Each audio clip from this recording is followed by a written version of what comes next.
j'espère que vous allez bien. Moi, de mon côté, ça va. Donc, aujourd'hui, je vous fais une petite vidéo pour vous partager les avantages d'étudier au Québec, ok? Donc, si vous vous demandez quelle est la meilleure province pour étudier au Canada, sachez qu'il y en a beaucoup, mais moi, je voulais plus vous parler vraiment des avantages qu'il y a à étudier au Québec, ok? Donc, le premier avantage, c'est que au Québec, le taux de placement après la formation est très bon. C'est-à-dire que lorsque vous terminez une formation, vous êtes sûr que à la fin de votre formation, vous n'allez pas manquer d'emploi, vous allez trouver un emploi très facilement. Ce qui fait d'ailleurs que la plupart des formations vont être vraiment axées sur les métiers qui sont en grande pénurie de main-d'œuvre et qui sont en grande demande auprès des employeurs. Ok? Donc, ça, c'était l'avantage numéro 1. L'avantage numéro 2, c'est que le taux de chômage au Québec est très faible car selon Statistique Canada, donc en 2022, c'est-à-dire au mois de mars 2022, le taux de chômage s'élevait à 2,9% dans tout le Québec, ok?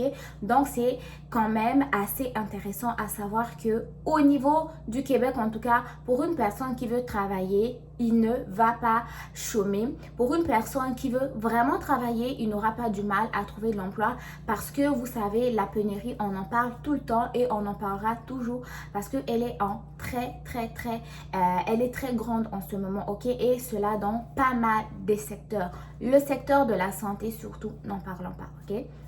Troisième avantage d'étudier donc au Canada, principalement donc au Québec, une fois de plus, c'est qu'il y a une large possibilité de programmes d'études, une grande panoplie de programmes d'études. Donc, vous êtes sûr que peu importe le programme d'études que vous cherchez ou qui vous intéresse, vous allez le retrouver au Québec, ok?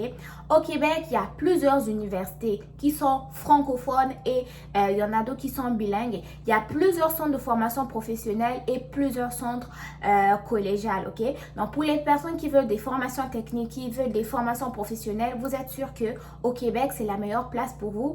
De surcroît, si vous êtes francophone, je pense que le Québec serait, pourquoi pas, la meilleure province pour vous.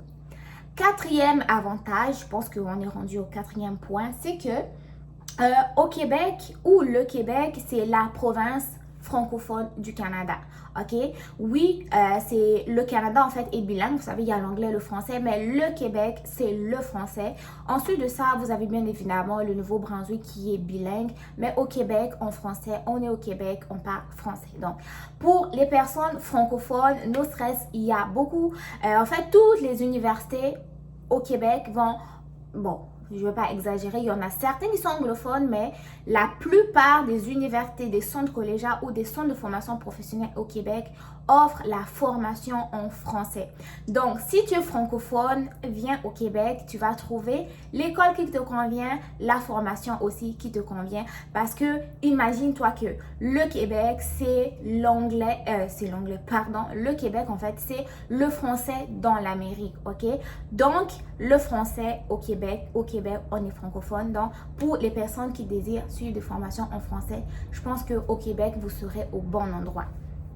L'avantage numéro 5, c'est les coûts de formation qui sont faibles comparativement au reste de l'Amérique, comparativement au reste des provinces au Canada, ok? Au Canada, il y a plusieurs provinces, il y a plusieurs territoires, mais lorsqu'on compare vraiment les frais de scolarité au Québec, ils sont faibles. Oui, vous, étudiants internationaux, oui, vous payez beaucoup, ok? Comparativement aux étudiants québécois, les frais de scolarité sont élevés, mais si vous comparez également les frais de scolarité pour un étudiant international,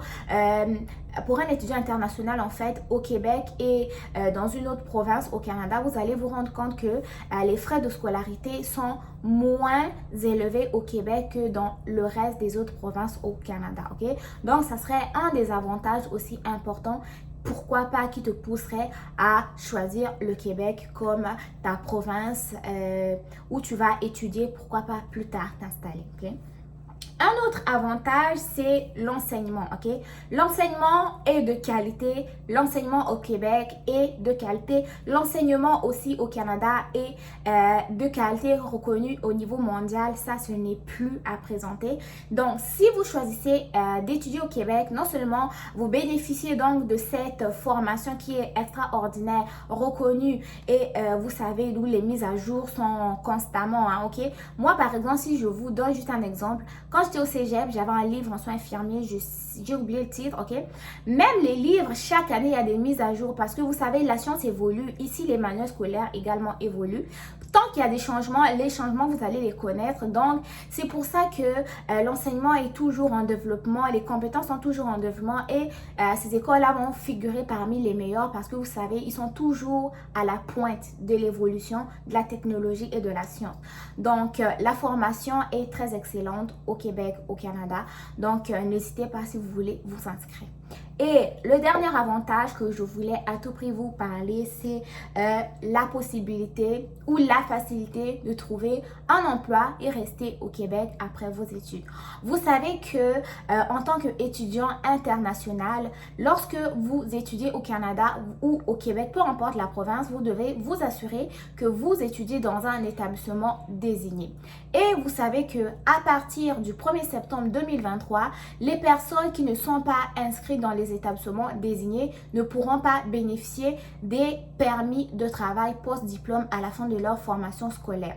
De surcroît, ok, lorsque vous choisissez un établissement d'enseignement désigné, vous devez également vous assurer que votre programme d'études est reconnu parmi ceux qui vont pouvoir bénéficier donc du permis de travail post-diplôme, ok? Donc, deux conditions. Premièrement, vous assurez que l'établissement est désigné. Ensuite de ça, la formation est reconnue et offre la possibilité de pouvoir bénéficier d'un permis de travail pour diplôme. Et donc, une fois que vous avez terminé la formation, vous aviez bénéficié d'un permis de travail post-diplôme, vous savez qu'en travaillant 1 an, voire 2 ans à temps complet, vous allez avoir la possibilité de pouvoir demander la résidence permanente. Mais après, vraiment, la condition sine qua non, c'est que après votre formation, vous devez travailler à temps complet pendant 1 an pour être éligible à la résidence permanente, ok? Donc, tout ce que je vous dis, n'est-ce pas beau, ok?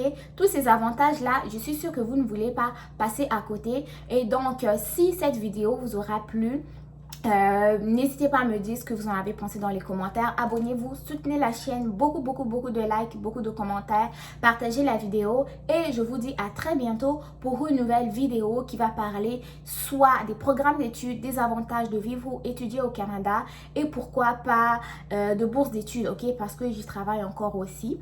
Donc prenez soin de vous, bon succès dans vos différentes démarches. On se dit à très bientôt pour une nouvelle vidéo. Bye bye.